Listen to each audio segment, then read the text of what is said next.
নবান্ন বাস স্ট্যান্ডের সামনে সংগ্রামী যৌথ মঞ্চের ধর্ণা, সিঙ্গল বেঞ্চের নির্দেশকে চ্যালেঞ্জ করে ডিভিশন বেঞ্চের দ্বারস্থ রাজ্য সরকার। শুক্রবার প্রধান বিচারপতি ডিভিশন বেঞ্চে আবেদন জানিয়েছে রাজ্য।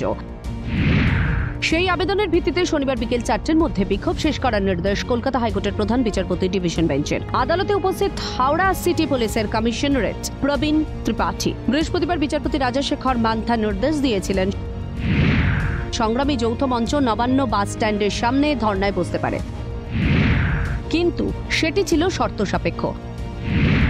300 জনের বেশি একসাথে ধর্ণায় বসতে পারবে না, শব্দমাত্রা নিয়ন্ত্রণে রাখতে হবে। এছাড়াও পরিবহন ব্যবস্থার যাতে কোনো ব্যাঘাত না ঘটে সেদিকে নজর রাখতে হবে বলে জানিয়েছিল হাইকোর্ট। সেই নির্দেশের পরে বৃহস্পতিবার রাত থেকে বিক্ষোভস্থলে উপস্থিত হয় বিক্ষোভকারীরা। ডিএ আন্দোলনকারীদের আইনজীবী এদিন আদালতে জানান, সারা রাত আমাদের জল ছাড়া, বাথরুম ছাড়া থাকতে হয়েছে। পুলিশের ভূমিকায় হতাশ তারা।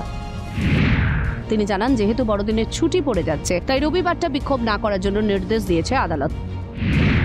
তারা আদালতের নির্দেশ মেনে নিয়েছে। এছাড়া সিঙ্গল বেঞ্চের যা রায় ছিল তাই বহাল থাকছে। টাইম বাদে কোনো কিছুরই পরিবর্তন হয়নি। প্রথমে স্টে চেয়েছিল, মূল দাবি ছিল নবান্নর বাইরে করতে। আমরা ঘোরতরভাবে আপত্তি জানাই। টাইমের পরিবর্তনটা এই জন্য হলো, দেখুন ক্রিসমাস আসছে, রবিবারের একটা বাজার, অনেক কিছু থাকবে, প্লাস যারা স্টাফ আছে তাদেরও তাই জন্য সব পক্ষ আমরা চিফ জাস্টিস বলাতে আমরা কালকে বিকেল 4টেটা মেনে নিয়েছি এবং উই উইল কমপ্লাই। কালকে বিকেল 4টে কেন, 4টে বা কিছুক্ষণ আগেই আমরা ছেড়ে দেবো। আজকে ডিভিশন বেঞ্চে বলে দিলে হ্যাঁ বসবে, গণতান্ত্রিক অধিকার। টাইমটা দেখুন একটু কটল সাটল হতে পারে, কারণ ক্রিসমাস আসছে। হ্যাঁ, কালকে শনিবার বিকেল 4টের মধ্যে ছেড়ে দিতে বলেছে, কারণ ক্লিনিং এইসবগুলো আছে। রবিবার ফাঁকা হবে, লোকে মার্কেটিংয়ে বেরোবে। আমরাও সেটা চাই না যে সাধারণ মানুষের কোনো কষ্ট হোক বা ইনকনভিনিয়েন্স হোক।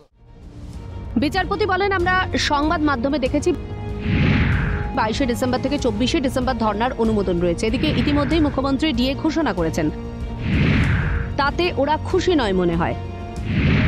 শুক্রবার অফিস রয়েছে, রবিবার গুরুত্বপূর্ণ দিন। বৃহস্পতিবার রাত থেকে আন্দোলনকারীরা যেহেতু বিক্ষোভ শুরু করে দিয়েছে, ফলে শনিবার বিকেল 4টের মধ্যে বিক্ষোভ শেষ করতে হবে বলে নির্দেশ ডিভিশন বেঞ্চের।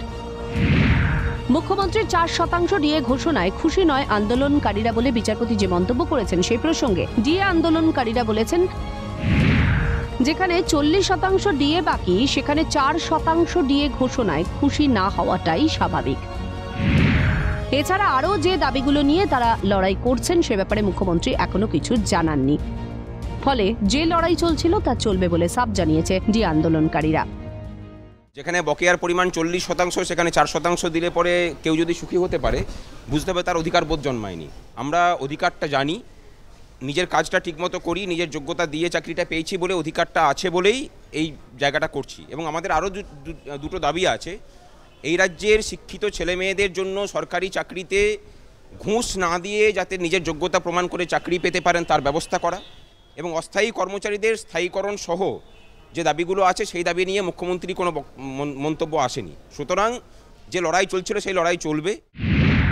144 ধারা নিয়েও সরব হয়েছেন সংগ্রামী যৌথ মঞ্চের কনভেনার ভাস্কর ঘোষ। প্রতিবাদের ক্ষেত্রে বাধাস্বরূপ হয় না, সেটা আপনারা কিছুদিন আগের এই রাজ্যপাল ভবনের সামনে দেখেছেন যে সরকারি আতিথেয়তায় কেউ এখানে 4 দিন ধরে বসে থেকেছেন। দেশের আইন সমস্ত নাগরিককে সমান অধিকার দিয়েছে, তার বাইরে কেউ নেই। নির্দেশিকার খানিকটা পরিবর্তন করলো প্রধান বিচারপতির ডিভিশন বেঞ্চ এবং তিনি সাফ জানালেন যে ধর্ণা যেটা করছে সেটা চালাতেই পারে, তবে শুধুমাত্র এই যে নির্দেশিকা, সেই নির্দেশিকার সময়সীমার খানিকটা পরিবর্তন করা হয়েছে। ক্যামেরায় লিসন লোধের সাথে অভিরূপা হাজরা, ক্যালকাটা নিউজ।